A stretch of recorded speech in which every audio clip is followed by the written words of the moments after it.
Lebih 2,000 tetamu hadir Majlis Ramah Mesra Aidilfitri di Istana Negara.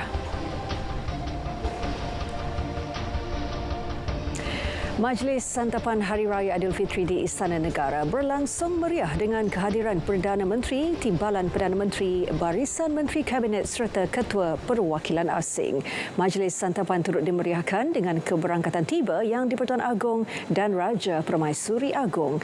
Laporannya bersama wartawan Mohan Chinasamy di Istana Negara. Mohan, kongsikan kemeriahannya. Salam sejahtera, salam Malaysia Madani dan selamat Hari Raya Aidilfitri kepada seluruh rakyat Malaysia. Baik, Majlis Santapan Hari Raya Aidilfitri di Istana Negara telah berlangsung dengan meriah dengan kehadiran Yang Amat Berhormat Perdana Menteri, Timbalan Perdana Menteri, Barisan Menteri Kabinet serta Timbalan Menteri Kabinet. Juga turut disertai oleh Ketua Perwakilan Asing dan juga Duta yang turut hadir dan memeriahkan lagi Majlis Santapan berkenaan yang berlangsung di Istana Negara pada pagi tadi. Dan Majlis Santapan telah pun bermula sekitar jam 10.15 pagi sejurus selepas keberangkatan tiba Duli Yang Maha Mulia Sri Paduka Baginda Al-Sultan Abdullah Riayatuddin Al-Mustafa Bilal Shah bersama dengan Raja Permaisuri Agong Tunku Azizah Aminah Maimunah Iskandaria. Baik, ketika ini saya bersama dengan Menteri Komunikasi dan Multimedia Tuan Fahmi Fadzil. Baik, sebelum ni saya nak ucapkan selamat Hari Raya kepada YB dan juga kepada keluarga YB. Jadi minta maaflah YB sebab saya mengganggu YB tengah makan. Jadi saya nak tanya beberapa soalan berkenaan dengan pembentukan kerajaan perpaduan, dan ini merupakan sambutan Hari Raya pertama kali diadakan di istana bersama dengan Duli Yang Maha Mulia di-Pertuan Agong. Jadi mungkin YB boleh komen sikit. Ya, Alhamdulillah, suasana Aidilfitri tahun ini bagi saya sangat meriah, sangat special. Bukan hanya kerana kita ada sebuah kerajaan yang baru, kerajaan perpaduan, tapi juga kita telah melalui satu fasa pandemik. Dan rata-rata kita lihat keceriaan, kemeriahan yang jelas di raut wajah semua yang hadir pada hari ini. Ada di kalangan pimpinan, ada di kalangan ramai yang datang pada hari ini. Bagi saya sangat-sangat positif. Alhamdulillah. Abang YB, mungkin saya boleh katakan bahawa kerajaan perpaduan yang baru terbentuk ini juga merupakan kerajaan pertama yang memberikan banyak insentif kepada rakyat, terutamanya pada Hari Raya Aidilfitri seperti tol percuma dan juga program-program yang selaras dengan program Rahmah dan juga jualan yang murah ketika musim perayaan. Jadi mungkin YB boleh komen sedikit. Ini banyak dari usaha ini berkait ikhtiar kerajaan untuk memastikan kos sara hidup terkawal. Kalau kita lihat dari data DOSEM yang terkini, Jabatan Perangkaan menunjukkan memang kadar inflasi meningkat dengan lebih rendah berbanding dulu, 3.4% setakat bulan yang lalu, dan ini sangat positif. Tambahan, dalam musim perayaan, kita di pihak kerajaan telah menyediakan tol percuma untuk 4 hari. 4 hari di 33 konsesi lebuh raya. Kita menyediakan 16 hari skim kawalan harga barang dan macam-macam program, termasuklah di bawah program Rahmah, ya. Dan saya harap suasana ini dengan bantuan-bantuan yang diberi, juga sumbangan tunai Rahmah yang telah diberikan lebih awal dan bantuan yang disampaikan pada 14 April yang lalu dapat sedikit sebanyak menceriakan suasana bagi rakyat Malaysia. Harapan saya dan doa saya agar selepas Syawal ini ekonomi akan lebih bertumbuh dengan lebih rancak dan rakyat akan lebih sejahtera, insya-Allah. Baik, terima kasih YB. Mungkin YB boleh teruskan makan. Minta maaf YB dan selamat Hari Raya kepada YB. Jadi apa yang dijelaskan oleh YB Fahmi Fadzil sebentar tadi jelas menunjukkan bahawa peranan dan usaha yang telah dimainkan oleh kerajaan perpaduan dalam menjamin kebajikan dan juga pembangunan rakyat, terutamanya dalam aspek memastikan negara madani, Malaysia madani terus membangun dan maju. Jadi itu merupakan antara perkongsian yang dapat kongsikan pada hari ini. Kita kembali ke Angkasa Puri. Mohan Chinasamy, terima kasih untuk perkongsian kemeriahan sambutan Hari Raya di Istana Negara. Dan walaupun berjauhan dengan keluarga, namun sambutan Aidilfitri di Universiti Islam Antarabangsa tetap meriah. Mungkin kita nak tengok perkembangannya bersama dengan Fahmi Zaidi di sana. Silakan Fahmi. Baik, terima kasih rakan penyampai di Angkasa Puri. Assalamualaikum, salam Malaysia Madani. Ya, seperti yang anda sedia maklum, saya sekarang berada di Dewan Utama Wadi Budi UIA Gombak bersempena dengan majlis perayaan 1 Syawal di sini. Dan untuk pengetahuan anda juga, majlis ini merupakan inisiatif yang dilakukan oleh pihak pengurusan universiti untuk meraihkan para pelajar yang meraihkan hari raya di sini, khususnya bagi para pelajar antarabangsa yang tidak dapat pulang ke kampung halaman. Walaupun mereka tidak dapat pulang ke kampung halaman, namun sambutan perayaan di sini tetap meriah. Dan apa yang menariknya di sini, para pelajar di sini telah mengenakan busana mengikut adat budaya tradisi di negara mereka masing-masing. Itu antara benda yang menarik di sini. Selain itu juga, seusainya mereka melakukan solat sunat Aidilfitri tadi, mereka sempat melakukan ziarah antara satu sama lain, seperti yang menjadi kebiasaan seperti yang kita lakukan pada pagi raya. Dan untuk pengetahuan anda juga, di sini majlis pada pagi ini, pada hari ini, mereka telah disajikan dengan menu-menu yang menjadi tradisi sambutan hari raya bagi kita di Malaysia ini, antaranya seperti ketupat, lemang dan rendang. Dan sempat saya berbual dengan beberapa orang pelajar di sini dan mereka mengatakan ini merupakan pengalaman sambutan perayaan yang paling meriah berbanding dengan tahun-tahun sebelum ini, disebabkan oleh tahun-tahun lepas disebabkan oleh pandemik COVID-19, PKP dan sebagainya. Dan selain itu juga mereka mengatakan bahawa makanan di sini juga antara yang paling menarik berbanding dengan makanan di negara-negara mereka, antaranya seperti rendang dan ketupat. Itu yang sukar didapati di negara mereka. Baik, saya kira setakat itu dahulu perkongsian yang dapat saya berikan kepada anda bersempena dengan majlis perayaan 1 Syawal di sini. Di kesempatan itu juga saya ingin mengucapkan selamat Hari Raya Aidilfitri buat semua penonton RTM. Sekian dari saya, Fahmi Zaidi. Kembali semula ke Angkasa Puri. Silakan. Fahmi, terima kasih. Yang di-Pertuan Besar Negeri Sembilan, Tuanku Mukris Ibni Almarhum Tuanku Munawir berkenan mengadakan majlis sambutan Hari Raya Aidilfitri di Istana Besar Seri Menanti. Majlis itu dianggarkan menerima sehingga 5,000 pengunjung yang rata-rata merupakan penduduk setempat. Turut hadir Menteri Besar Negeri Sembilan Datuk Seri Aminuddin Harun bersama isteri Datin Seri Wan Hasni Wan Yusof serta Exco Kerajaan Negeri. Sambutan itu merupakan acara tahunan bagi memberi peluang kepada orang ramai untuk menyambut Aidilfitri bersama-sama yang di-Pertuan Besar Negeri Sembilan. Sementara itu, rakyat ditemui berasa teruja kerana sudah sekian lama tidak merasakan pengalaman sebegitu semenjak wabak COVID-19 melanda negara. Makcik pun memang macam mana rakyat sebelah lah, kampung sebelah macam tu, berhampiran dengan istana. Memang setiap tahun makcik akan hadir ke majlis diraja. Memang meriah, seronok dan memang enjoy lah kami anak beranak. Baik, alhamdulillah tahun ni kita dapat sambut Syawal dengan keadaan kesihatan yang okey sikit pada sebelum ni, dan saya memang sangat-sangat teruja. Perasaan tu gembira dan ramai saudara mara kita jumpa dekat sini dan anak saudara pun ramai jumpa. Saya syukur alhamdulillah lah. Tahun ni saya dapat dekat sini lah. Dia yang pertama sebab rindu lah. Pertama rindu sebab saya memang asal memang Negeri Sembilan. Sebab tu semenjak Negeri Sembilan ni dilanda COVID selama 2 tahun.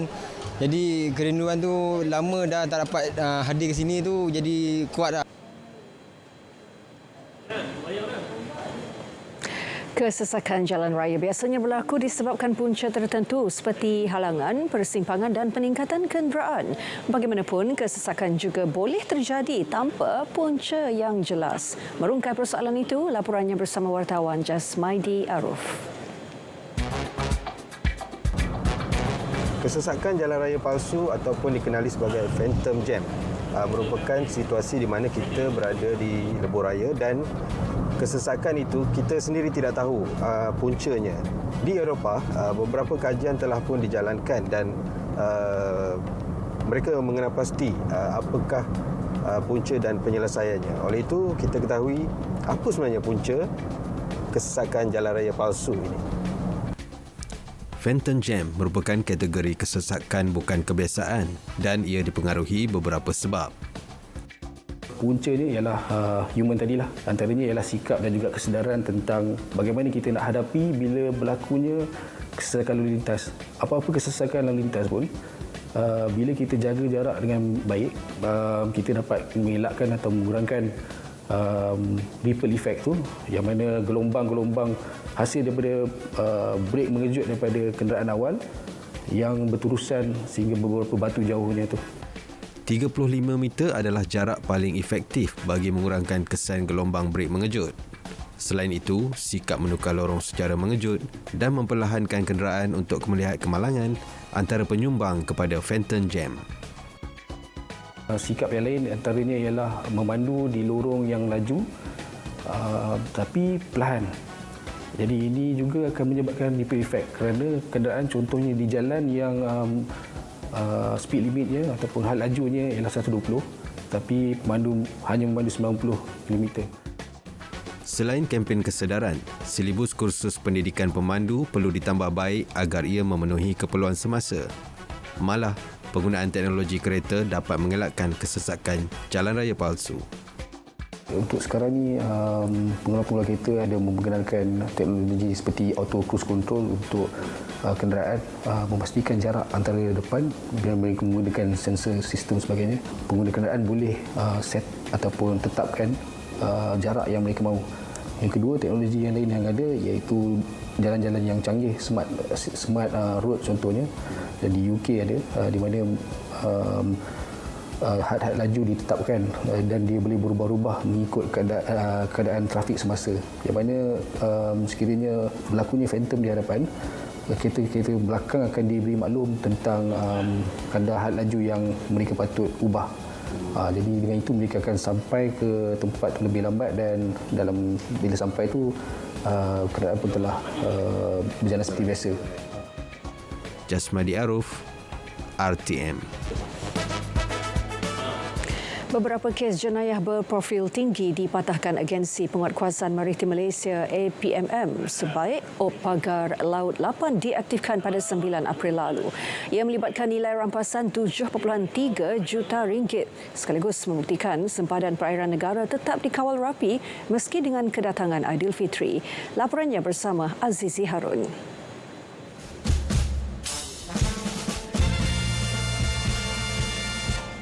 Musim perayaan mungkin disangka penjenayah sebagai waktu penguatkuasaan yang longgar, namun sangkaan itu meleset sama sekali.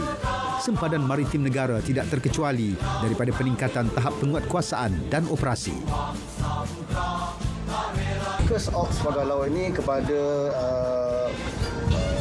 pencerobohan pendatang asing tanpa izin masuk dan juga keluar yang mengambil kesempatan di musim perayaan. Tahun lalu, 63 tangkapan dilakukan APMM sepanjang Op Pagar Laut 7. Ia membabitkan pelbagai kesalahan seperti kemasukan parti, penyeludupan kontraben dan jenayah berkaitan melalui jalan laut.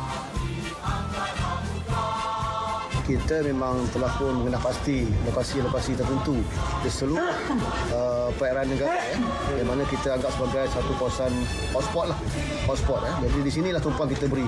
Dan begitu operasi biasa oleh aset-aset lain juga diteruskan. 800 pegawai dan anggota serta 45 aset milik APMM sedia ditempatkan dan digerakkan ke semua kawasan panas. Itu melibatkan 3 kes tangkapan cubaan menyelundup masuk rokok, 1 kes cubaan kemasukan parti dan cubaan merompak, 2 kes pencerobohan bot nelayan asing Indonesia dan 1 kes bot kargo yang didapati cuba membawa keluar barang kawalan melebihi kota yang dibenarkan. Tugas mengawal dan melindungi perairan negara tidak akan dikompromi, malah dipertingkatkan APMM dari masa ke masa. Ini menjadi amaran serius kepada penjenayah rentas sempadan. Mereka bakal berdepan tindakan berat seandainya meneruskan niat mereka bila-bila masa di perairan negara. Azizi Harun, RTM. Di Masjid Jamik Kuching, lebih 5,000 jemaah menunaikan solat sunat Aidilfitri pagi tadi. Solat dipimpin Imam Besar Negeri Sarawak, Sahibul Fadilah Datuk Haji Mustafa Kamal Haji Ahmad Fauzi. Kemudian, Datuk Haji Mustafa menyampaikan khutbah berjudul Aidilfitri, hargailah nikmat kembali kepada fitrah. Tuan Yang Terutama Yang di-Pertuan Negeri Sarawak, Pehin Sri Abdul Taib Mahmud, turut bersama dengan orang ramai menunaikan solat sunat tersebut. Hadir sama Premier Sarawak, Datuk Patinggi Abang Johari Tun Openg dan Menteri-Menteri Kabinet Negeri Sarawak.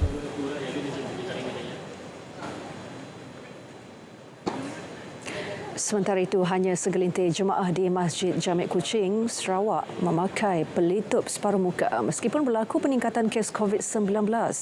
Situasi itu berbeza dengan tahun sebelumnya apabila pemakaiannya diwajibkan. Tinjauan dilakukan ketika solat sunat Aidilfitri di masjid berkenaan. Sebelum ini, Jabatan Kemajuan Islam Malaysia JAKIM menggalakkan supaya jemaah memakai pelitup muka bagi menunaikan solat sunat Aidilfitri di masjid atau surau.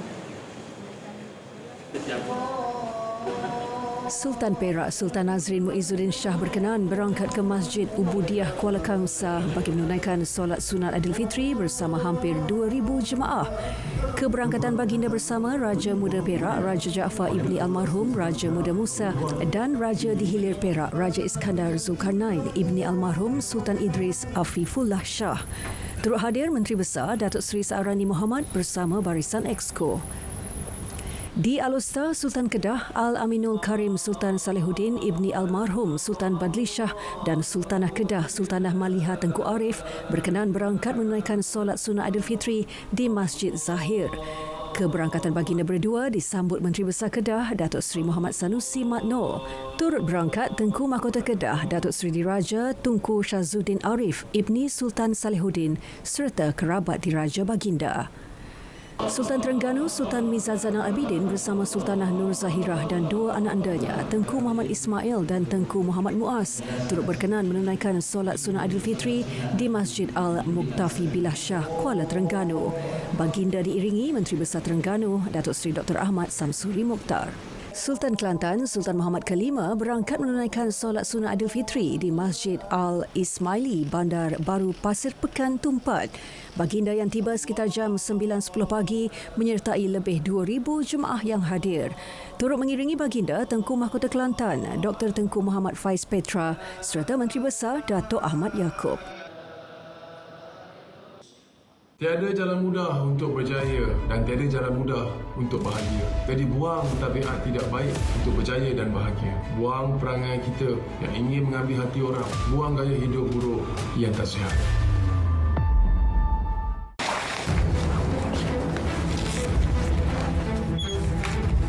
Pintu dah, tingkap dah, CCTV dah, semua dah. Sang, nak macam ni? Ada banyak kat luar. Siapa? Kita kena halang mereka dari masuk. Maksudnya mereka aktif pada awal pagi dan lewat petang. Mana? Tu? Guna ni je lah. Lindungi diri anda daripada musuh. Gunakan perlindungan yang sesuai. Proton akan mempercepatkan penghasilan kenderaan elektrik EV yang pertama dalam negara. Pengeluar kereta nasional itu berancang untuk memperkenal model pertama pada 2025 berbanding perancangan awal pada 2027.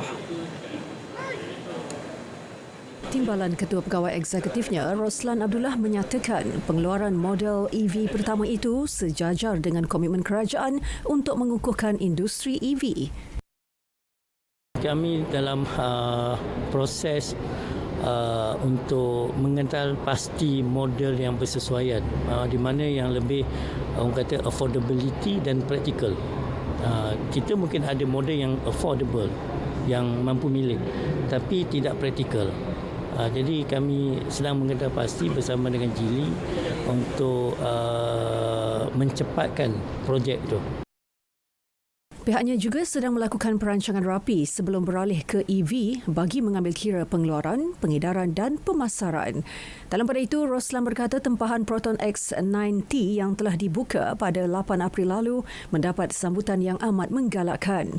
Model kenderaan utiliti sukan SUV baharu itu akan dilancarkan secara rasmi dalam masa terdekat. Pasaran getah Kuala Lumpur untuk getah kering dijangka diniagakan dalam jajaran sempit minggu depan, manakala aktiviti penstokan semula stabil bagi mengekalkan keseimbangan harga dan permintaan.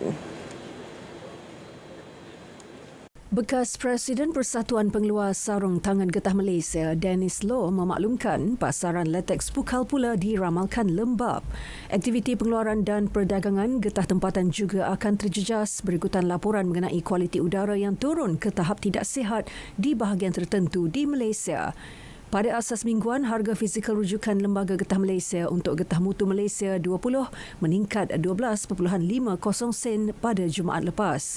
Latex Pukal turun 5 sen pada minggu sebelumnya.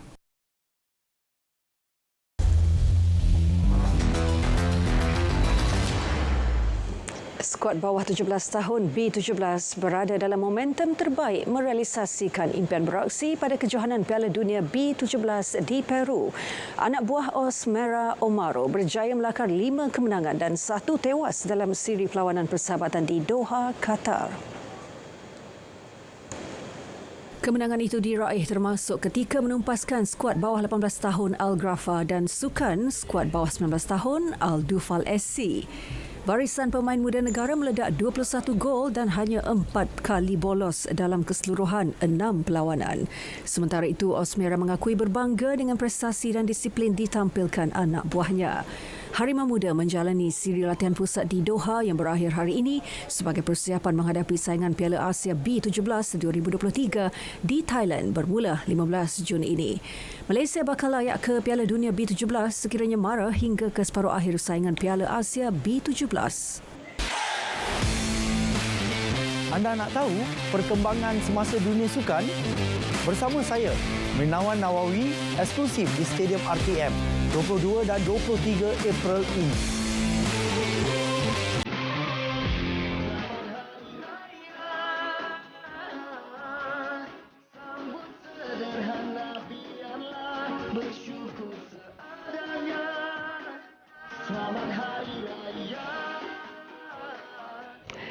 Berita tengah hari berakhir di sini. Anda boleh terus dapatkan perkembangan sahih sepanjang masa melalui portal berita.rtm.gov.my. Selamat menyambut Hari Raya Aidilfitri. Maaf zahir dan batin. Salam Malaysia Madani.